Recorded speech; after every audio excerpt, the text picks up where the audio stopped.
Hello, my name's Elizabeth and I'm here from Handover Motorhomes today doing a handover video of the Auto Trail Navajo. So on the driver's side you'll find an outside locker. You just use the square key to open it. It just pulls up gently, and then underneath you'll find your leisure battery and then your hookup point and some storage space for like dirty boots and outside stuff you don't want in your van. So to hook the vehicle up you just have to lift the collar. Make sure you align it up to the inside of the van and then just push and you've got your vehicle hooked up. So just under the hookup point you've also got your dirty water drain off point. So all you have to do is just turn this tap to the passenger side of the van and all your dirty water will drain out. You can do this when winterising the van or if you're leaving a site going home, you don't want to be travelling with the extra weight. So just open the tap up and then you can leave it open on the way home as it'll just shake the rest of the water out. Just above the back wheel you've got your Truma gas water heater. This cap's just for travelling, so when you get to a site just take it off, as it won't work if you've got it on and you've got your hot water on gas. If you have left it on though, it won't melt or anything, the water heater just won't work, so you've just got to take the cap off, just give it a bit of a waft, blow into it, get rid of the excess gas and then turn your water heater back on and it'll work again. Best place to keep this would be in the passenger's door, so that when they get in the van, if they see this, they can just quickly get out, pop it on for travelling, just so you don't get any dirt or grime in the vent. So next along we've got the external shower, so you've got hot and cold. So as long as your hot water's on and your water pump's on, you just pop your external shower into the point and then you can use it. So just behind your habitation door you've got your cassette locker. As long as the blade on the inside of the toilet is closed, you can pull the orange handle up and just slide it out. There's a little handle as well if you want to roll it to the point instead of carrying it, because they can be a bit heavy. And when it comes to emptying it, all you do is you turn the spout out slightly, unscrew the lid, and then before tipping it up just press this orange button in, just let some air in to stop it clogging.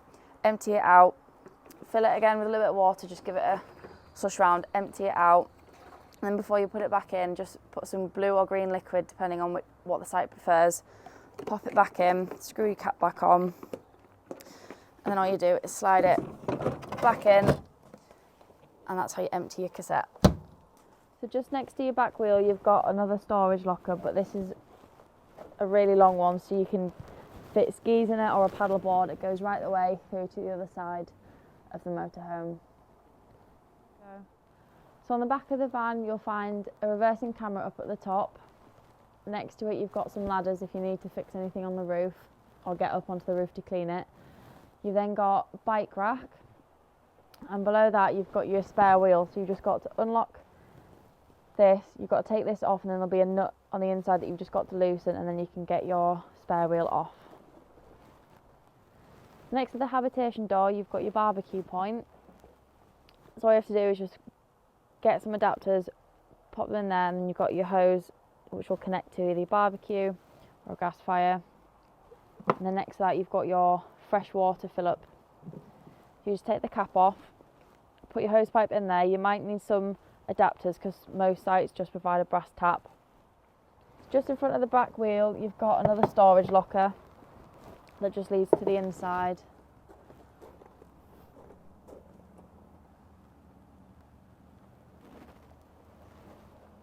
So to open the gas locker you've just got to come on the inside of the passenger door and you'll see this black handle here, and you just pull it up, which will release the gas locker door. Then once it's open you'll be able to fit 2 6-kilogram bottles in. On this side you can see it's a hand tightened pigtail. It's left to tighten, right to loosen, as it's the opposite way around being gas. And then on the top here you can turn it on and off. We'd always recommend travelling with your gas turned off just to make sure it's a bit safer for you. Another thing on the inside of the passenger door is your advised tyre pressures. So under here you've got your engine battery, and then under your passenger door you've also got a little toolkit. And again, on the inside of the passenger door you've got your bonnet release. Under the bonnet, the main things you'll want to focus on is you've got your screen washer fluid, your power steering fluid, you've got your brake fluid, your engine coolant, your oil, you've got your dipstick just down here. And then on the other side,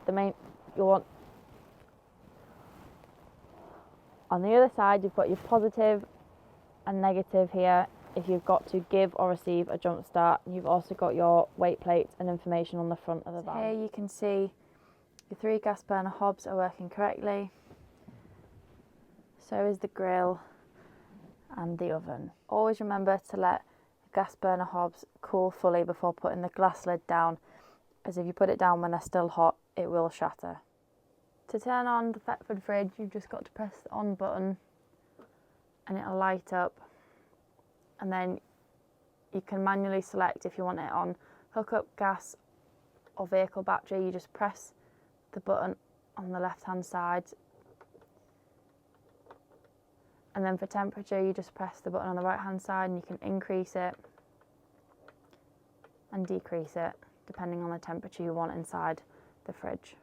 So to operate your control panel, the first thing you want to do is turn your main switch on. This acts like a master switch, so if this isn't on, nothing else in the van will work. You know it's turned on because there'll be a little blue light in the top left corner. The next thing along is you've got your water pump, but you've got to make sure you've got enough water on board, otherwise you'll damage it. Next thing is your internal lights. Just down here you've got your awning light, and then the next one along you've got a dimmer, so as you can see it just slightly dims the lights on the inside of the van. And then next along you can check your battery levels and also your water levels. You can flick through different settings on here by using the arrows. So next we've got your hot water and heating controls. So this one on the left is your hot water. So the grey dial, if you just turn it down slightly, you'll see there's a little gas symbol here, so you've turned it on to gas. And the black dial moves separately and you can pick the temperature you want your water to be. The next one along is your indoor heating, so you can have it on 2 kilowatts, or if you can have it on half a kilowatt or a full 1000 kilowatts. And then the black dial moves separately as well. Another way you can heat the inside of your van is through the gas. So what you've got to do is pick the temperature, so you can have it from 1 to 10. So if it's a bit mild you can have it on 5, and then you just press down and that will ignite the flame and you'll get heating on the inside. On the other side you've got the fan speed. So in manual you can control the speed of the fan from level 1 to level 5. On the other side it's just automatic, so depending on how hot you set the heater depends on how fast the fan moves. So if it's set at a higher temperature the fan will blow quicker, if it's set at a lower temperature the fan will blow slower. Always be aware that this can get really hot if you've had it turned up high, so make sure no kids touch it or you don't brush past it and accidentally burn yourself. On the inside of these cupboards just above the heater you've got to remove a wooden panel and it will reveal your Truma heating system. Right down at the bottom you'll see a little yellow tab. You need to pull this when draining down the boiler for winter and then put it back down when you want to refill it and use it again. To make the table up at the front behind the driver's side, you've just got to push this metal pole into the hole depending on what height you want to set it at, and then you just turn the black toggle until it's secure and it won't slide down. The next thing you've got to do is put the top of the table and align it up and just slide the metal container around, and then to secure it on the other side you've got to take the black handle thread it through the 2 holes and just tighten it up. Once the black handle is tightened up, your table will be secure and ready to use. So to make the front bed up, the first thing you want to do is slide the bases of the chairs together like this, so they meet in the middle, and then all you have to do is pull the cushions into the centre, put the backrest where the gaps are, and you'll have your front bed made up. And there you have your front bed made up. Next to your heater and cupboard, you've got your bathroom. So you've got your toilet, your sink, you've got a window, you've got a mirror and a cupboard, and then next to it you've got your shower and your shower door. You've also got a skylight in the bathroom which opens really easy. You just push this button, pull the handle back, and there you've got fresh air, and you've also got a blind and a fly screen. Before travelling, make sure all the skylights and windows are shut and secured, as they can easily be ripped off by the wind. In this cabinet here, you've got a microwave that's nicely hidden. Just gently pulls open. In the front of the cab, you've got your radio, you've got your climate control. You've also got your steering wheel with your lights, your indicators, your windscreen wipers. You've also got blinds that just gently slide across on both your front windscreen and on both driver and passenger door. Just above the dash, you've also got this cupboard where you can store bits and pieces. And all the cupboards just gently open by just pulling them. In this one, as you can see, you've got your trip switches and your fuses. So if you're ever hooked up and you're not receiving power in the van, just press this yellow button.